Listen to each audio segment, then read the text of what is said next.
Hello, everybody. I'm Taylr Bahr, and I'm here with Generation Connection. I am the president and chief executive officer, and I am here in Omaha, Nebraska today.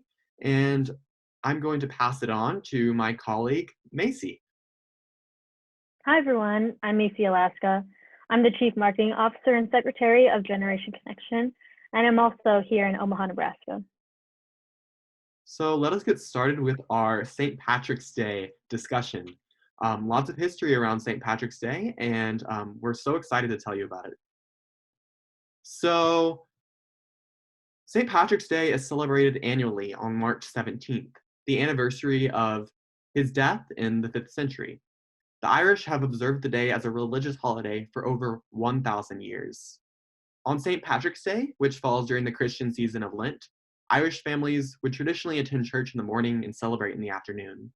Lenten prohibitions against the consumption of meat were waived, and people would dance, drink, and feast on the traditional meal of Irish bacon and cabbage.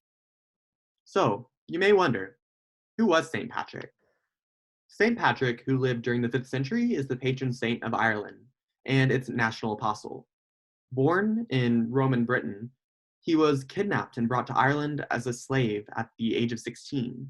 He later escaped, but returned to Ireland and was credited with bringing Christianity to its people.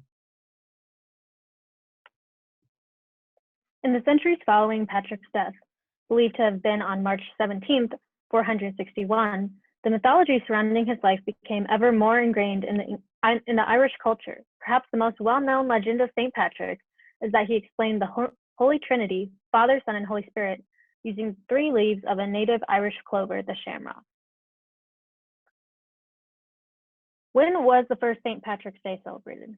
Since around the 9th or 10th century, people in Ireland have been observing the Roman Catholic feast day of St. Patrick on March 17th. The first St. Patrick's Day parade took place not in Ireland, but in America. Records show that a St. Patrick's Day parade was held on March 17th, 1601 in a Spanish colony in what is now St. Augustine, Florida. The parade and a St. Patrick's Day celebration a year earlier were organized by the Spanish colony's Irish, Ricardo Artur.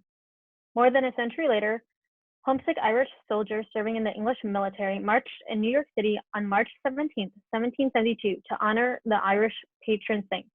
Enthusiasm for the St. Patrick's Day parades in New York City, Boston, and other early American cities only grew from there. So, the Irish in America. Up until the mid-19th century, most Irish immigrants in America were members of the Protestant middle class. When the Great Potato Famine hit Ireland in 1845, close to 1 million poor and uneducated Irish Catholics began pouring into America to escape starvation. Despised for their alien religious beliefs and unfamiliar accents by the American Protestant majority, the immigrants had trouble finding even menial jobs. When Irish Americans in the country's cities took to the streets on St. Patrick's Day to celebrate their heritage, newspapers portrayed them in cartoons as drunk, violent monkeys. The American Irish soon began to realize, however, that their large and growing numbers endowed them with the political power that had yet to be exploited. They started to organize, and their voting bloc, known as the Green Machine, became an important swing vote for political hopefuls. Suddenly, annual St. Patrick's Day parades became a show of strength for Irish American families, as well as a must-attend event for a slew of political candidates. In 1948, President Harry S. Truman attended New York City's St. Patrick's Day parade, a proud moment for the many Irish Americans whose ancestors had to fight stereotypes and racial prejudice to find acceptance in the new world. Now, people of all backgrounds celebrate St. Patrick's Day, especially throughout the US, Canada, and Australia. Although North America is home to the largest productions, St. Patrick's Day is celebrated around the world in locations far from Ireland, including Japan, Singapore, and Russia. Popular St. Patrick's Day recipes include Irish soda bread, corned beef and cabbage, and champ. In the United States, people often wear green on St. Patrick's Day. In modern-day Ireland, St. Patrick's Day was traditionally a religious occasion. In fact, up until the 1970s, Irish laws mandated that pubs be closed on March 17th.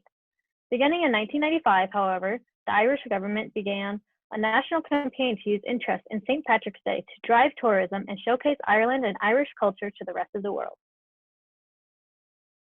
So, what do leprechauns have to do with St. Patrick's Day? One icon of the Irish holiday is the leprechaun. The original Irish name for these figures of folklore is Loberakin, meaning small bodied fellow. Belief in leprechauns probably stems from Celtic belief in fairies, tiny men and women who would use their magical powers to serve good or evil. In Celtic folk tales, leprechauns were cranky souls, responsible for mending the shoes of the other fairies. Though only minor figures in Celtic folklore, leprechauns were known for their trickery, which they often used to protect their much fabled treasure. Leprechauns have their own holiday on May 13th, but are also celebrated on St. Patrick's, with many dressing up as the wily fairies. So that is our article, The History of St. Patrick's Day, published on October 27th of 2009 by history.com. Feel free to check it out if you want to learn more. Now we'll move on to our second article, How St. Patrick's Day Was Made in America. St. Patrick's Day may be the patron saint of Ireland, but many St. Patrick's Day traditions were born in the United States. And that's why I also encourage you, if you have more interest, to really explore this article and dive into it on history.com if you want to learn more. So, every March 17th, the United States becomes an emerald country for a day. Americans wear green clothes and quaff green beer. Green milkshakes, bagels, and grits appear on menus. In leprechaun-worthy shenanigan, Chicago even dyes its river green. Revelers from coast to coast celebrate all things Irish by hoisting pints of Guinness and cheering bagpipers, step dancers, and marching bands parading through city streets.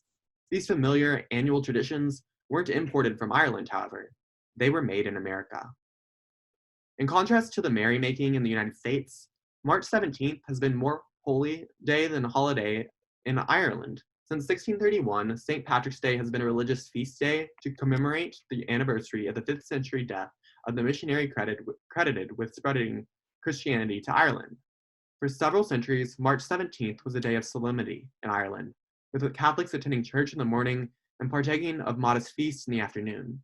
There were no parades, and certainly no emerald-tinted food products, particularly since blue, not green, was the traditional color associated with Ireland's patron saint prior to the 1798 Irish Rebellion. Boston has long staked claim to the first St. Patrick's Day celebration in the American colonies. On March 17, 1737, more than 24 Presbyterians who emigrated from the north of Ireland gathered to honor St. Patrick and formed the Charitable Irish Society to assist distressed Irishmen in the city. The oldest Irish organization in North America still holds an annual dinner every St. Patrick's Day. Historian Michael Francis, however, unearthed evidence that St. Augustine, Florida may have hosted America's first St. Patrick's Day celebration, which we mentioned earlier. Ironically, it was a band of redcoats who started the storied green tradition of America's largest and longest St. Patrick's Day parade in 1762, when Irish-born soldiers serving in the British Army marched through Lower Manhattan to a St. Patrick's Day breakfast at a local tavern. The March 17th parades by the Irish through the streets of New York City raised the ire of nativist anti-Catholic mobs who started their own tradition of patty making on the eve of St. Patrick's Day by erecting effigies of Irishmen wearing rags and necklaces of potatoes with whiskey bottles in their hands until the practice was banned in 1803. The meal that became a St. Patrick's Day staple across the country, corned beef and cabbage, was also an American innovation. While ham and cabbage was eaten in Ireland, corned beef proved a cheaper substitute for impoverished immigrants. McCormick says corned beef became a staple of Irish Americans living in the slums of Lower Manhattan, who purchased leftover provisions from ships returning from the sea trade in China. When ships came into South Street Seaport, many women would run down to the port, hoping there was leftover salted beef they could get from the ship's cook for a penny a pound. McCormick says it was the cheapest meat they could find. The Irish would boil the beef 3 times, the last time with cabbage, to remove some of the brine. While St. Patrick's Day evolved in the 20th century into a party day for Americans of all ethnicities, the celebration in Ireland remains solemn. The Connaught Telegraph reported of Ireland's commemorations on March 17, 1952. St. Patrick's Day was very much like any other day, only duller. For decades, Irish laws prohibited pubs from opening on holy days such as March 17th. Until 1961, the only legal place to get a drink in the Irish capital on St. Patrick's Day was the Royal Dublin Dog Show, which naturally attracted those with only a passing canine interest. The party atmosphere only spread to Ireland after the arrival of television, when the Irish could see all the fun being had across the ocean. Modern Ireland took a cue from America, McCormick says. The multi day St. Patrick's Day festival, launched in Dublin in 1996, now attracts 1 million people each year. The Irish are now adopting St. Patrick's Day traditions from Irish America, such as corned beef and cabbage, McCormick says. There are some American traditions, however, that might not catch on in Ireland, such as green Guinness, as McCormick says. St. Patrick never drank green beer.